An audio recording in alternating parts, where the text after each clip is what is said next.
তোমার সাথে আমি সেক্সুয়াল করব, মানে এরকম কিছু বলে আমাকে। তো আমি বলেছি ভাইয়া আপনি এগুলো কি বলতেছেন, আমি আপনার কাছে ভর্তি হয়েছি জবের আশায়, আপনি এগুলো কেন বলতেছেন? তো বলে তুমি আমার সাথে এগুলো করো তাহলে তো আমি তোমাকে জব দিব।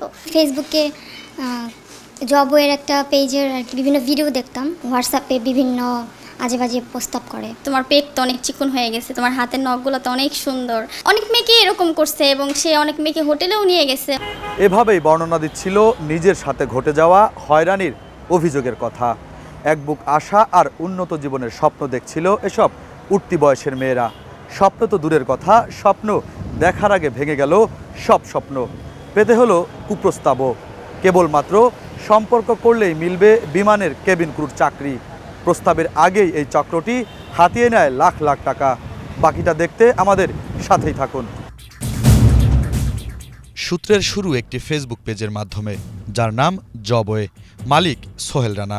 পেজটিতে প্রায় চটকদার বিজ্ঞাপন দেওয়া হতো, যা দেখে শত শত তরুণী বিমানের কেবিন ক্রু হওয়ার স্বপ্ন দেখেন। বিজ্ঞাপনের ধারণটা এমন যেন জবওয়ে থেকে কোর্স করলেই মিলবে বিমানের উচ্চ বেতনের চাকরি। লাঞ্চ করবেন সিঙ্গাপুরে এবং ডিনার করবেন দুবাইতে। এবার আমরা যেতে চাই ফার্মগেটের জবওয়ে ট্রেনিং সেন্টারে, কিন্তু গিয়ে দেখি অফিস কক্ষে ঝুলছে তালা। জানতে পারি এখানে ভর্তি হওয়া কোনো এক ছাত্রী শেরেবাংলানগর থানায় মামলা করেছেন সোহেল রানার বিরুদ্ধে।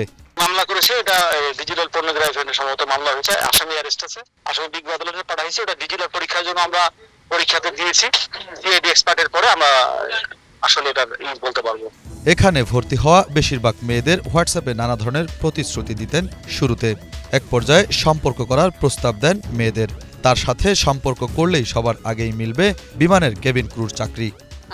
জবওয়েতে যাওয়ার পর মানে কয়েকদিন ক্লাস করানোর পর হচ্ছে মানে একটু ভালোই কথা বলে, মানে তার সাথে কীভাবে সেটিং দিতে হবে সেইগুলো ফার্স্টে উনি করেন। নাম হচ্ছে সোহেল। উনি এগুলো করার পর মানে ফার্স্টে মিষ্টি কথা বলবে। মিষ্টি কথা বলার পর বলবে চলো আমরা ঘুরতে যাই, ডেটিংয়ে যাই, তোমার তো মন খারাপ, ঘুরলে মন ভালো লাগবে।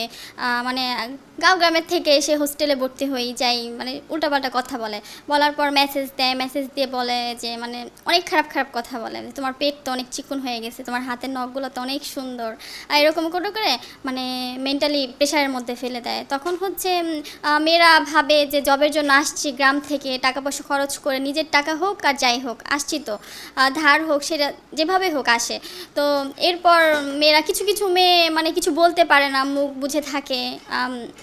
তারপর অনেক মেয়েকে এরকম করছে এবং সে অনেক মেয়েকে হোটেলেও নিয়ে গেছে, অনেক মেয়েকে ইউজও করছে, এরকম মেয়েও আছে। এখন ভয়ে কেউ মুখ খুলতেছে না।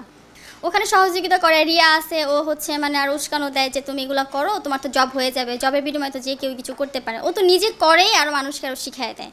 আর স্বপ্ন দেখায় যে তুমি আজকে লাঞ্চ করবা থাইল্যান্ডে, ডিনার করবা ব্যাংককে, এইসব বলতো আর কি। আমার তো স্বপ্ন ছিল খুব যে আমি মনে হয় বুঝি রিসেন্টলি মানে প্লেনে উঠে গেলাম, কেবিন ক্রু হয়ে গেলাম, এখানে আইসা হয়তো খুব ভালো একটা গাইডলাইন পাইছি, মানে এরকম কিছু। কিন্তু সেরকম কিছুই না তো এখানে একদম তো ভুয়া, একদম ফেক, সব কিছু ফেক। বিমানের কেবিন ক্রু যেহেতু স্মার্ট এবং উচ্চ বেতনের চাকরি, তাই তরুণীদের আগ্রহটা বেশি। তাই তো এসব বিজ্ঞাপন দেখে দেশের বিভিন্ন জেলা থেকে ছুটে আসে ছেলেমেয়েরা। তবে এখানে মেয়েদের সংখ্যাই বেশি। মফস্বল থেকে আসা মেয়েদের রাখতে নিজের অফিসের নিচেই হোস্টেল করেছেন সোহেল রানা। ছোটবেলা থেকেই কেবিন ক্রু হওয়ার স্বপ্ন দেখতেছি। আর একদিন হঠাৎ করেই ফেসবুকে জবওয়ের একটা পেজের আর কি বিভিন্ন ভিডিও দেখতাম। তারপরেই জবওয়ের সাথে যোগাযোগ করে ওখানে ভর্তি হওয়া। এখানে এসে দেখি যে পুরাই ফেক। এটা নামমাত্র ক্লাস কয়েকদিন হওয়ার পর থেকে সে আমাকে হোয়াটসঅ্যাপে বিভিন্ন আজে বাজে প্রস্তাব করে। কে? সোহেল রানা। কি আসলে প্রতিষ্ঠানের মালিক। কি ধরনের প্রস্তাব দিত আপনাকে? যৌন হয়রানির প্রস্তাব দিত। আমার মতো আর অনেক মেয়েকেই সে প্রস্তাব করত। এটা তো খুবই খারাপ কাজ করছে উনি অনেক মেয়ের সাথেই। তো আমি চাইবো ওনার সর্বোচ্চ শাস্তি হোক। শোকের মাধ্যমে এগুলো স্টুডেন্টদের দেখানো হয়, আর স্টুডেন্ট এগুলো দেখে মনে করে আসলে এখানে অনেকের জব হয়, অনেকের হয়, তারপর তারা কোচিং করতে আসে। অনলাইন ভিত্তিক সরাসরি কথা বললে ওনারা ওইভাবে আশ্বস্ত করবে, জব হয়ে যায়। তো আমার কাছে বিষয়টা মনে হচ্ছে যে একটা ওয়ান টাইপ অফ, মানে এটাকে বলা হয় প্রতারণা টাইপের বলা যায় আর কি। তারগুলো দিল এখানে অ্যাপ্লাই করাচ্ছে, কিন্তু আসলে মূলত শেষমেশ কারোই কিছু হচ্ছে না। কোর্স বাবদ সব মিলিয়ে ৩১,০০০ টাকার মতো নিয়ে থাকেন জবওয়ে। এয়ার হোস্টেস হওয়ার স্বপ্নে বিভোর উঠতি বয়সী মেয়েদের সোহেল রানা রাতারাতি লোভনীয় চাকরি পাইয়ে দেওয়ার স্বপ্ন দেখান। এক পর্যায়ে অনেক মেয়ে পা দেন তার পাতা ফাঁদে। বেশ কিছুদিন কথা বলার পর সে আমাকে বলে যে তুমি আমার সাথে প্রেমের সম্পর্কে লিপ্ত হও, এরকম কিছু, তুমি আমার সাথে হোটেলে চলো, এরকম কিছু বলে। তারপর হঠাৎ করে একদিন আমাকে বিচ্ছিরি বিচ্ছিরি ছবি দেয়। ছবি দেওয়ার পর সে আমাকে বলে যে তোমার সাথে আমি সেক্সুয়াল করবো, মানে এরকম কিছু বলে আমাকে। তো আমি বলেছি ভাইয়া আপনি এগুলো কী বলতেছেন, আমি আপনার কাছে ভর্তি হয়েছি জবের আশায়, আপনি এগুলো কেন বলতেছেন? তো বলে তুমি আমার সাথে এগুলো করো তাহলে তো আমি তোমাকে জব দিব।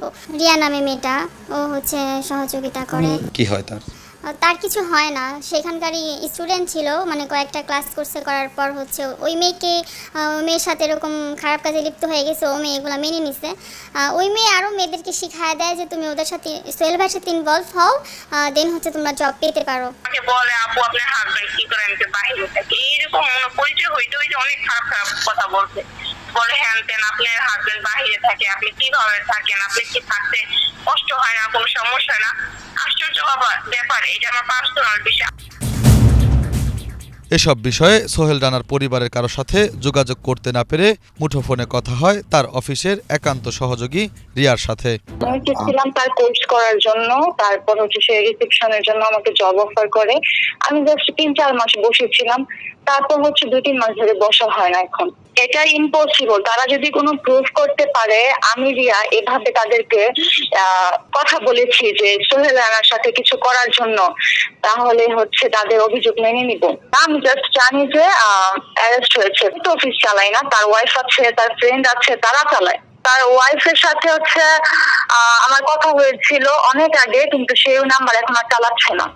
সোহেল রানা, যিনি নিজে কোনোদিন বিমানের কোনো ডিপার্টমেন্টেই চাকরি করেননি, তিনি প্রশিক্ষণ দেন কেবিন ক্রু চাকরি দেওয়ার স্বপ্ন দেখিয়ে। এভাবেই ফেসবুকে চটকদার বিজ্ঞাপন দিয়ে রাজধানীতে দোকান বসিয়ে রেখেছেন শত শত অসাধু চক্র। উঠতি বয়সের তরুণদের স্বপ্নকে কাজে লাগিয়ে তারা হাতিয়ে নিচ্ছেন লাখ লাখ টাকা। প্রতিনিয়ত প্রতারিত হচ্ছেন অনেকেই। শুভ খান, বাংলা ভিশন, ঢাকা।